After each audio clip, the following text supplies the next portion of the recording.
परीक्षाओं की और संस्थाओं की सैंक्टिटी बनाए रखने के लिए, उसकी पवित्रता को बनाए रखने के लिए ये निर्णय लेना ज़रूरी था। हम लोग ये निर्णय लिए हैं in order to protect the sanctity of these institutions.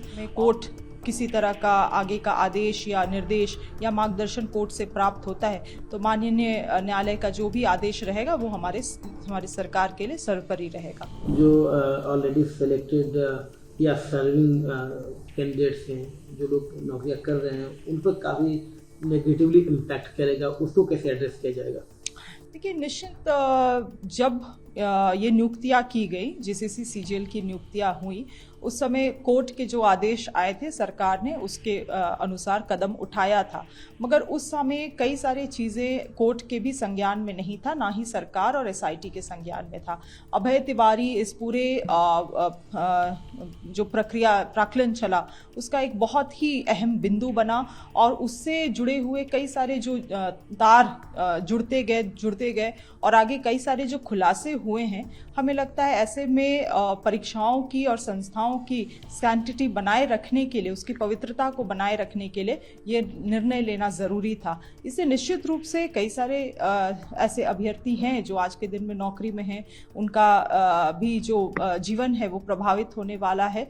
किंतु उस वक्त जब ये निर्णय लिया गया, जब अपॉइंटमेंट्स दी गई, ये सारे साक्ष्य, ये सारे एविडेंसेस सरकार के पास और कोर्ट के पास थी नहीं। आज के दिन में वो सब चीज़ें हैं, तो उन चीज़ों को भी नज़रअंदाज नहीं किया जा सकता है। उसको ध्यान में रखते हुए ये इन निर्णयों को लिया गया है। हमें लगता है कि लगातार स्टूडेंट्स का ये मांग था कि जेसीसी सीजीएल में बहुत सारे गड़बड़ियाँ हुई हैं, इरेगुलरिटीज़ हुए हैं और उन चीज़ों को आज के दिन में तुरंत में, इमीडिएट में भी फिल्ट्रेशन करना ये संभव नहीं है।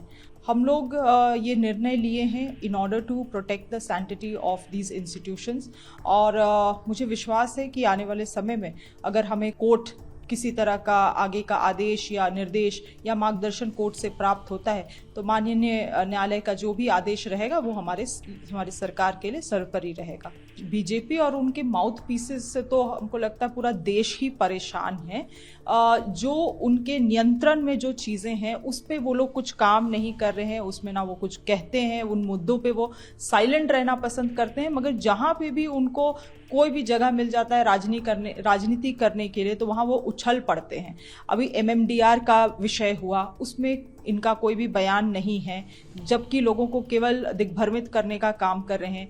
जंतर मंतर में जिस तरह की चीज़ें हुई, आज जो जेनजीज को और युवाओं को दिमागी नक्सल कहा जा रहा है उनके प्रमुख नेता के द्वारा, उसमें ये लोग कुछ बोलते नहीं है। तो हमें लगता है जो अहम मुद्दे हैं उस पे इनका कोई स्टैंड नहीं है, मगर जहाँ पे राजनीतिकरण की जा सकती है वहाँ पे ये अपनी राजनीतिक रोटी सेकने का काम करते हैं। प्रभातखबर.com, विश्वास वही, रफ्तार नहीं।